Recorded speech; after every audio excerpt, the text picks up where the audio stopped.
Казанда 2013 елның 17 ноябрендәге очкыч казасында һәлак булучыларны искә алу чарасы үтте. Һава аланы янында урнашкан мемориаль һәйкәлгә 200ләп кеше җыелды. Алар арасында һәлак булучыларның туганнары белән бер рәттән төрле министрлыкта эшләүчеләр, хакимият вәкилләре дә шактый иде. Чарада республика хакимият башлыгы Илдар Халиков та катнашты. Каза корбаннарының исемнәрен атап чыгып 1 минут тынлыктан соң биргә җыелганнар һәйкәлгә чәчәкләр куйды.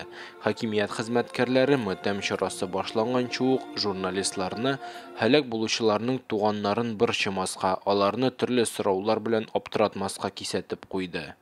Шулай да ярдәм кирәк булырга мөмкин дип, чарада унлап психолог та бар иде. Ильяс Гафаровның әлеге казада 2 туган сеңлесе һәлак булган. 3 ел узуга карамастан, бу югалту әле дә баштан чыкмый ди ул. Бу һәлакәттә минем 2 туган сеңлем Венера һәлак булган иде. Ул миннән яшьрәк. Гомумән аның тормышы кайнап торган иде. Ул гел эшләр белән эш буенча Мәскәүгә очып киткән иде. Һәм киләчәккә дә планнары зур иде аларның. Ул инде кияүдә иде. Аның әти-әнисе һаман да бу югалтуны бик тирән кичерәләр. Шуңа күрә алар сүзләр дә таба алмаслар дип уйлыйм. Бездә ел саен һәм аның туган көнендә һәм гомумән мөмкин кадәр яшь аны искә төшереп монда килергә тырышабыз, зиратка да һәм ашлар үткәргәндә дә. Әлеге казаның сәбәбе аны тикшерү эшләреннән Ильяс хәбәрдар түгел, үзем дә масса күләм мәгълүмат чараларыннан беләм ди. Компенсациягә килгәндә ул 1нче елны ук түләнеп беткән.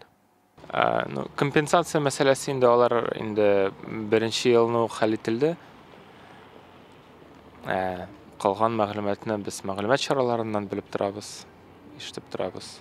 Венерның әти-әнисе монда җыелганнарның күпчелеге кебек үк кайгылы вакыйгаларны искә төшерү, бигрәк тә бу хакта журналистлар белән сөйләшү хәлендә түгел иде.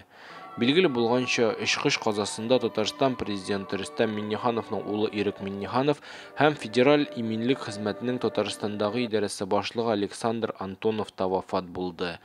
Әлеге казада Мстислав Камашевның да гомере өзелгән. Хәзергә билгеле булмаган исемне 2000нче елларда күп кенә хәтта федераль масса күләм мәгълүмат чаралары да сөйләгән иде. Ул вакытта 13 яшендә Мстислав Казан дәүләт университетының ВМК факультетына имтиханнар тапшырып, студент булып күпләрне шаккаттырган иде. Яшь вундеркинд баласы туырга 1 ай кала вафат булган. Быелгы матәм чарасында аның турында биографик китап таратылды.